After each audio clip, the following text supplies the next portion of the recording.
Olá, sou o professor Rubens Ramos. Esta é a aula de Fundamentos de Macroeconomia e sua parte Produto e Renda. Essa aula tem cerca de 20 minutos. Veremos aqui o conceito fundamental do PIB, a análise de produto e renda sem governo, com governo e na economia aberta, uma série de conceitos novos, produto, renda, consumo, impostos e exportações, as equações básicas da macroeconomia e os setores principais macroeconômicos. O PIB é o principal conceito macroeconômico. Ele mede toda a produção nacional durante um período, com base nas vendas, na demanda efetiva. No Brasil, esse cálculo, essa estatística é feita pelo IBGE. E o PIB possui 4 principais contas de apuração de valores. A conta de produto, que representa as vendas totais. A conta da renda, que representa os ganhos dos fatores, salário e lucro, juros de capital. A conta de capital, que representa o capital acumulado e a sua variação no período. E a conta referente a transações com o resto do mundo, que é a conta que trata das exportações, importações e transações do Brasil com outros países do mundo. Vamos iniciar a análise, num caso simples, de uma economia sem governo. Uma forma de medir o produto total de um país é através da sua demanda efetiva ou do consumo efetivo. A ideia básica por trás é que, em certo momento e de modo regular, a oferta final de produtos é igual à demanda efetiva ou consumo efetivo. Esse consumo final, então, é medido pelo total de vendas ao consumidor, menos as vendas entre empresas, que seria aquele consumo intermediário de matéria-prima e componentes que vai sendo feito na cadeia produtiva. Esse cálculo é feito para evitarmos a dupla contagem de valores na hora de calcular o produto interno total do país. Então, por exemplo, aqui, considerando o caso simples do pão, 3 setores, fazenda, moinho e padaria, cada um deles, então, vendendo o produto final. Se fôssemos contar apenas a soma das vendas, daria 52.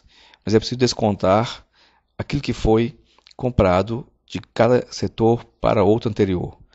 E esse conceito, então, gera a ideia do chamado valor adicionado. A fazenda adicionou 7, o moinho adicionou 8 e a padaria adicionou 15. Então, portanto, o somatório dos valores adicionados, que é o produto real líquido final, é de 30. Mas as empresas não só vendem entre si matérias-primas e insumos, mas também vendem bens de capital e outros serviços usados para manter, melhorar, aumentar o capital. Então, a parte das compras das empresas são relativas ao investimento de capital.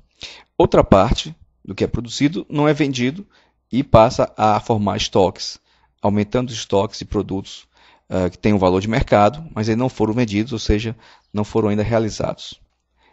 E esses gastos com bem de capital, com a melhoria do capital e com o aumento de estoques, é o chamado investimento das empresas. Desse modo, o produto total é igual, então, à soma do consumo final, como vimos anteriormente, mais esse investimento realizado pelas empresas. Ou, produto igual C de consumption, em inglês, mais I de investment, que também, em português, consumo e investimento. Do lado da renda, o total das vendas, o produto, transforma-se em pagamento aos fatores de produção, em renda, o salário do trabalho, o lucro do capital, a remuneração de uso do capital em aluguel, a remuneração de capital financeiro em juros, e assim vai. No caso das famílias, essa renda é então resultante de salários mais ganhos de propriedades de capital que a família possua. Parte da renda total, por sua vez, é gasta em consumo e parte não é gasta e vira a chamada poupança.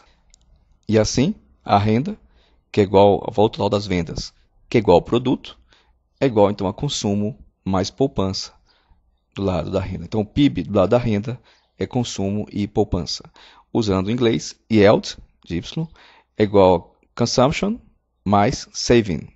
Y é igual a C mais S, na notação macroeconômica internacional. Então, agora passamos à análise do equilíbrio macroeconômico. Ora, se o produto, medido pelo consumo, pela demanda agregada, é dado por consumo mais investimento, e a renda dada por consumo mais poupança, o equilíbrio está onde consumo mais investimento, produto, é igual a consumo mais poupança, renda. E, portanto, se o consumo dos dois lados for eliminado, temos que investimento é igual a poupança. Aqui temos as duas primeiras equações importantes da macroeconomia, que equilibra a oferta medida pela demanda agregada e que equilibra a renda, e a ideia central de que o investimento é igual à poupança. É claro que podemos ter, eventualmente, no caso de uma família ou de uma empresa, investimento acima da poupança dessa família ou dessa empresa. Mas, em termos nacionais, o investimento tem que ser igual à poupança. Tem que haver quem tenha poupado para emprestar a quem queira investir. Essa medida de produto e renda tem várias implicações. Uma delas tem a ver com o fato de que o produto de um país determina o tamanho da economia. Esse produto ou renda pela população mostra a riqueza per capita, a riqueza média por pessoa. Embora isso tenha diferenças em função a cada distribuição de renda. Então, esse conceito de PIB é um dos conceitos centrais e o PIB per capita é outro conceito básico para análise do tamanho da economia, da riqueza de um país, do seu potencial, assim como do seu estado de bem-estar em função da sua renda per capita. Vamos ver alguns casos para ilustrar esses aspectos que falamos agora há pouco. Temos aqui os dados de vários países do mundo para 2006 e 73. Esses dados são em dólar, chamado dólar de poder de paridade, poder de compra em cada país. É uma mistura de uma taxa de câmbio, mais o que efetivamente em cada moeda local se pode comprar em termos de comparação internacional. E você pode ver todos esses dados no link que está aqui nessa página, apontado aqui.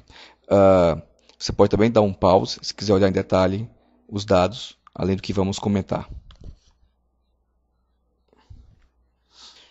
Fazendo primeiro a análise dos Estados Unidos, maior economia do mundo, depois comparando as outras com ela, vemos que os Estados Unidos tem um PIB anual de 13 trilhões de dólares em poder de paridade, de equivalência de compra.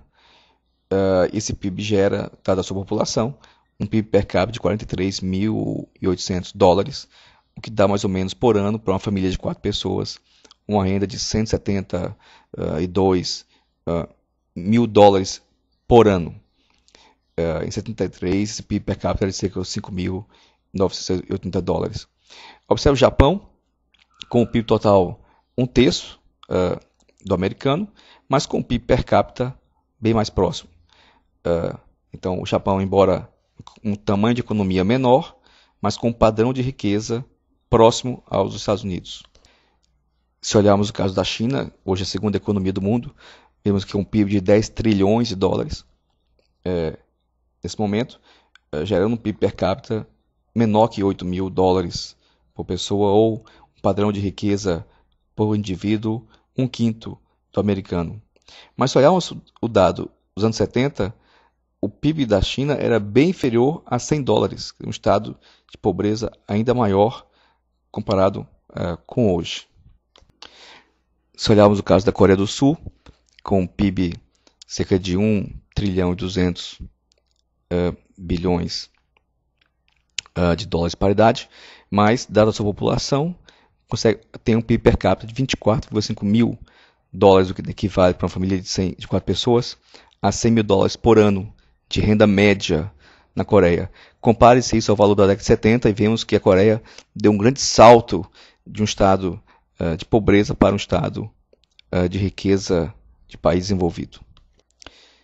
E, enfim, se comparamos o caso do Brasil com o resto dos países, vemos que, embora com uma economia maior que a da Coreia, a nossa riqueza por indivíduo é quase um terço, grosso modo, do perfil dos coreanos.